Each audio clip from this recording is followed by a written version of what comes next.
Most people think heart attacks come with warning signs that give you plenty of time to react, but for thousands of older adults every single year, that time never comes. You feel pressure in your chest, your breath shortens, and suddenly you realize you're completely alone. The next 60 seconds will decide whether you live or die. Recent studies from the Harvard Heart Letter and Johns Hopkins Medicine show that simple actions taken in the first minute can raise survival chances by more than 70%. I am Dr. David R. Collins, and for more than 25 years, I've helped older adults prepare for exactly this kind of emergency, the one you hope never happens, but absolutely must be ready for. So let's walk through 7 clear, science-backed steps you can start practicing today before a crisis ever strikes. You'll be shocked by what most people get wrong about aspirin. In one step so simple, paramedics now coach it over the phone because it works. When a heart attack strikes in public, help is often seconds away. But what if it happens when you're alone and no one can hear you?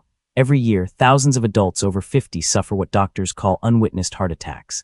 It's a silent emergency. You feel the pressure, the breath shortening, maybe a wave of nausea, and in those terrifying moments, you realize help might be minutes away or not coming at all. That gap between the first symptom and first action decides everything. In fact, studies from the American Heart Association show that people who recognize early signals and act within 60 seconds are 5 times more likely to survive than those who hesitate. Yet most freeze not from weakness, but from confusion, denial, or shock. What exactly should you do in those first 60 seconds? And is there a simple routine you can rehearse right now that could keep your heart beating until help arrives? It's a frightening thought, yes, but the good news is, the human body can be trained for those moments. Your heart and your mind can both learn what to do calmly, automatically, if we prepare together. Cardiologists at Mayo Clinic call it micro-response conditioning, practicing calm action until it becomes reflex. That's exactly what this video is about. Learning calm, proven moves, not panic. So let's begin, because every heartbeat you keep steady buys you another chance. You've heard the phrase, every second counts, but with heart attacks, it's not a slogan, it's biology. Here's what really happens inside your body when that first warning pain hits. A coronary artery, the blood highway that feeds your heart, suddenly narrows or blocks. In less than 10 seconds, oxygen levels around the heart muscle begin to plummet. At 30 seconds, the muscles start sending distress signals through nerves. That's the pressure, the squeezing, sometimes even pain in your jaw or shoulder. By 1 minute, electrical instability can begin, meaning your heart rhythm may falter. This is why cardiologists call the first minute after symptom onset the golden minute. If you can act, take a specific posture, start breathing control, call for help, or chew aspirin, you're not just waiting for rescue, you're literally keeping muscle alive. So what can you realistically do in that 1 minute window? And which actions truly make a difference, versus the myths that waste precious time? I know these details sound intense, but understanding them actually reduces fear, because once you see the pattern, you realize the heart gives you a small warning before it stops. That warning is your opportunity if you recognize it. A 2023 study published in The Lancet found that quick self-response doubled survival odds in unwitnessed heart attacks. That's not theory, that's data from real cases. So now that you know why seconds matter, let's learn how to use them, starting with the one thing that connects you instantly to help, even when you can't move. When you're alone, the biggest danger isn't the pain, it's the silence. If no one knows you're in trouble, even the best medical response can arrive too late. That's why your first line of defense is not medicine, it's communication.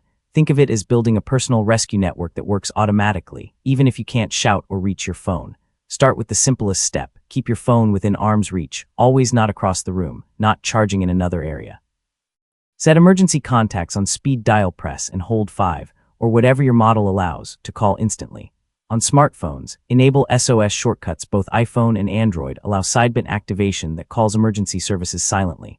Next, let's add redundancy. Tell one trusted neighbor or friend, someone close enough to respond in minutes, that you're setting up an emergency alert buddy. Exchange spare keys and agree to check on each other daily with a short message or emoji system. If you live alone, consider a wearable alert device, the small wrist or pendant type that automatically sends your GPS location if you fall or press the button. Even newer smartwatches have fall detection and irregular heartbeat alerts, small tools that have already saved thousands of lives. But what if you can't speak during an episode? What if your phone is nearby, but you can't unlock it? Those moments are terrifying but solvable. Later in this guide, I'll show you how to pre-record a one-tap audio alert that can call and speak for you. Technology is only as smart as the setup, and you can build that setup today. The American College of Emergency Physicians reports that 60% of solo cardiac deaths could have been prevented by faster discovery, not faster ambulances, faster alerts. So once your lifeline is in place, we move to the next critical move, the technique that made headlines: cough CPR. It's powerful when used right and dangerous when misunderstood. If you've ever scrolled health videos online, you've probably heard this. Just cough hard during a heart attack and you'll save yourself. It sounds heroic, but the truth is more complicated. Cough CPR began decades ago as a hospital-only technique. Doctors used it during monitored cardiac procedures, when a patient's heart rhythm suddenly slipped into a dangerous pattern and they were connected to ECG machines, surrounded by staff with oxygen nearby. In that controlled setting, coughing forcefully could briefly stabilize heart rhythm until defibrillation. But outside a hospital, at home, alone, things are very different. Most heart attacks are caused by blocked arteries, not rhythm disturbances. And in those cases, coughing doesn't clear the blockage. In fact, it can raise blood pressure, increase oxygen demand, and worsen chest pain if done blindly. So is cough CPR always bad? Or are there moments when it can actually buy you time safely? Here's the nuance. If and only if you feel sudden lightheadedness or faintness, and you're seconds from losing consciousness, a single sharp cough can sometimes reset your heart rhythm momentarily. But if chest pain or pressure is your main symptom, stop. Focus on calling for help, breathing steadily, and taking aspirin if advised. According to the American Heart Association, cough CPR is not recommended for unmonitored heart attacks. Yet a study from the European Society of Cardiology notes that forceful coughing during arrhythmias may temporarily maintain blood flow in monitored patients. So both statements are true. Context matters. As a cardiologist, I tell my patients, don't gamble on viral advice, prepare a verified response plan. That's how you stay safe, not lucky. So now that we've cleared the myths, let's talk about something proven, simple, and truly life-saving: the correct way to use aspirin when every second counts. Almost everyone has heard it, take an aspirin during a heart attack, but what most people don't realize is doing it the wrong way can cost precious minutes. Aspirin isn't a painkiller in this moment, it's a blood thinner. It works by stopping platelets from clumping together and forming a larger clot. That's what gives the heart a fighting chance to keep blood flowing until medical help arrives. But here's where most people go wrong: they swallow the tablet whole, and that delays absorption by up to 15 minutes. When every heartbeat counts, that's too long. So what's the right way to take it, and when should you not take it at all? If you feel sudden, crushing pressure in your chest, radiating pain to your left arm, or a deep sense of doom, that's when aspirin can save your life. But timing and method matter. The safest move: take one regular strength aspirin, 325 milligrams, chew it thoroughly, and let it absorb through your gums and tongue. That starts thinning the blood in about 5 minutes instead of 15. If you have low-dose, 81 milligram tablets, chew 4 of them. And only do this if you're not allergic and haven't been told to avoid aspirin by your doctor. Harvard Health Publishing and the American Heart Association both confirm chewing, not swallowing, aspirin during suspected heart attack can accelerate platelet inhibition and improve outcomes.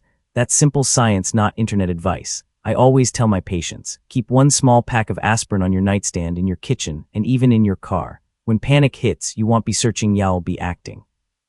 Now that you know the right way to use aspirin, let's move to something just as vital: what your body should do while your mind stays calm. It's called the cardiac position, and it can make all the difference while you wait for help.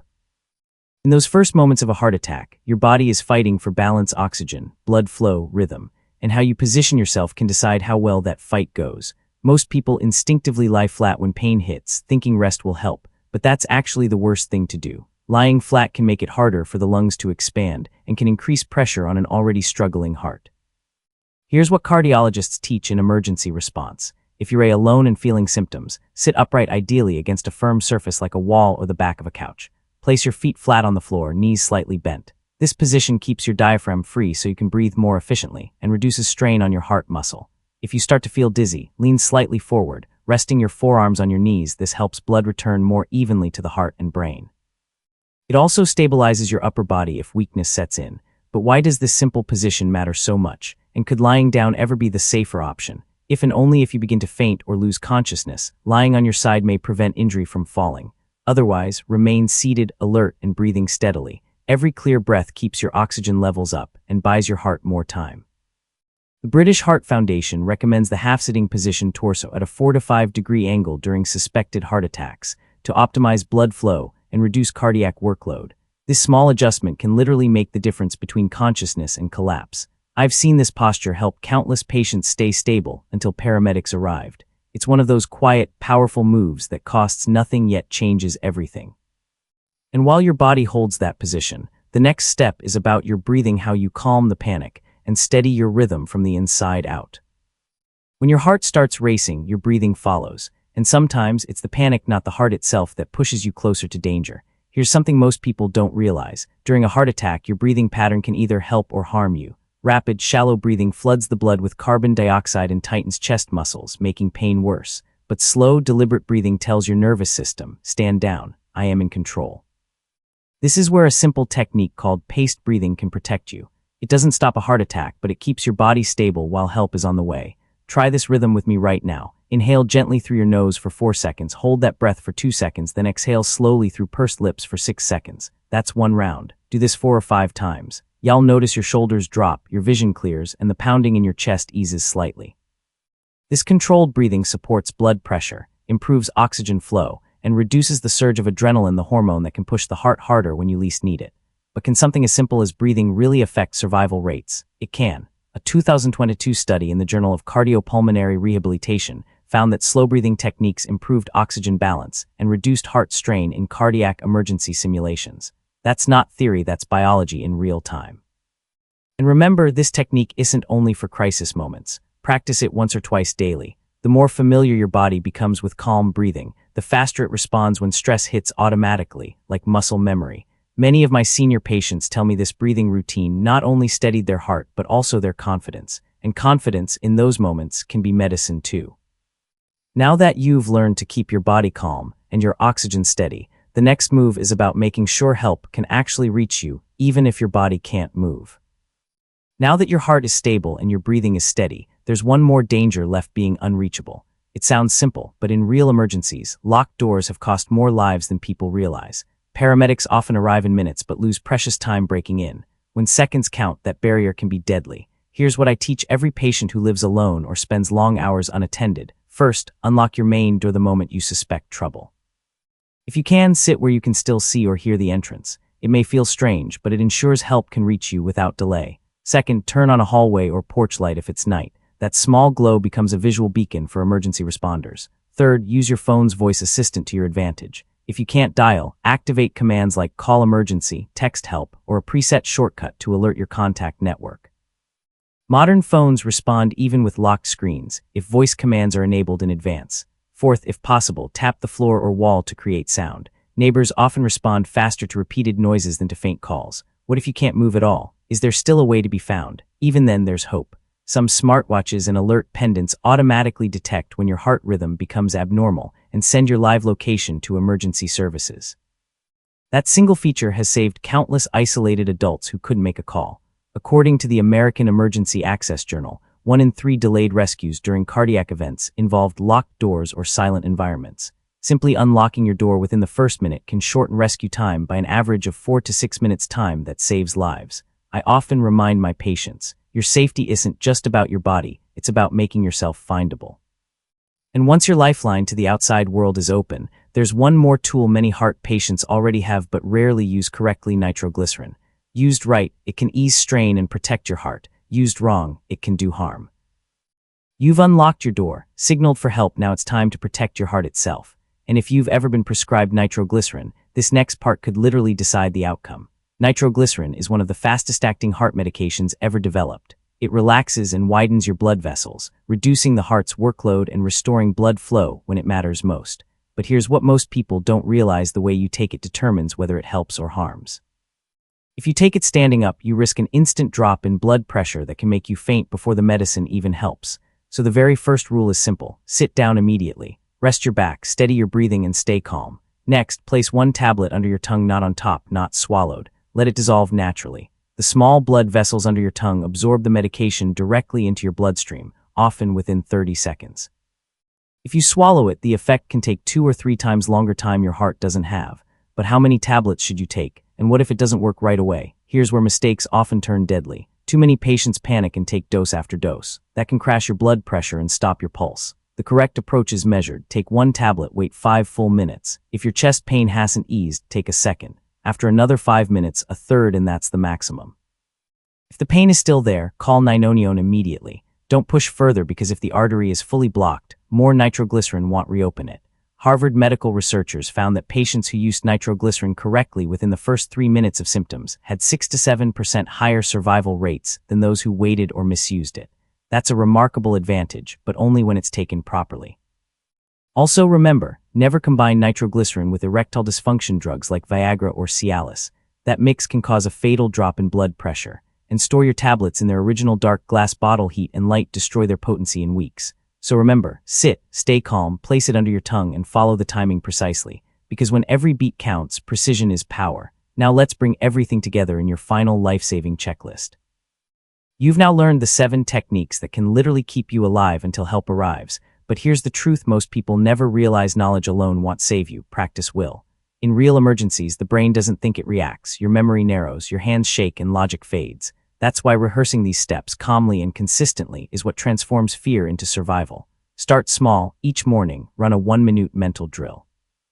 Imagine this: your chest tightens, you feel dizzy. What's your first move? Say it out loud. Unlock the door. Call for help. Sit. Breathe. Take aspirin. Nitroglycerin under the tongue. You'll be amazed how automatic this becomes after a few days. Next, practice your controlled breathing once or twice a day. Even 60 seconds of slow, diaphragmatic breathing trains your body to stay calm under stress, something that could save your life when panic strikes.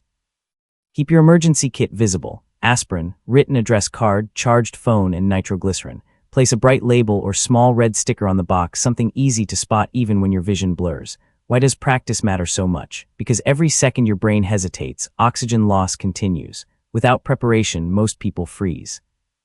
A study in the Journal of Emergency Medicine found that untrained heart patients delayed their first action by over 90 seconds, long enough for irreversible heart damage to begin. But those who rehearsed their response weakly acted almost instantly. They didn't have to think, they just did. That's the power of repetition. It converts fear into instinct and instinct into survival. At Mayo Clinic, doctors call it conditioned calm. It's the same principle pilots use when engines fail. Their training takes over before panic does. So take a few quiet minutes tonight. Walk through every step you've learned, because one day, when your heart's racing and your mind goes blank, your preparation could be the voice that saves your life. If you've made it this far, take a moment, truly, pause and breathe. You've just learned how to face one of life's most frightening moments and turn it into a moment of control. That takes courage. It means you care enough about your own life and the people who love you to be ready when it matters most. I've seen too many patients who said, "I wish I had known this sooner," and I never want that to be your story.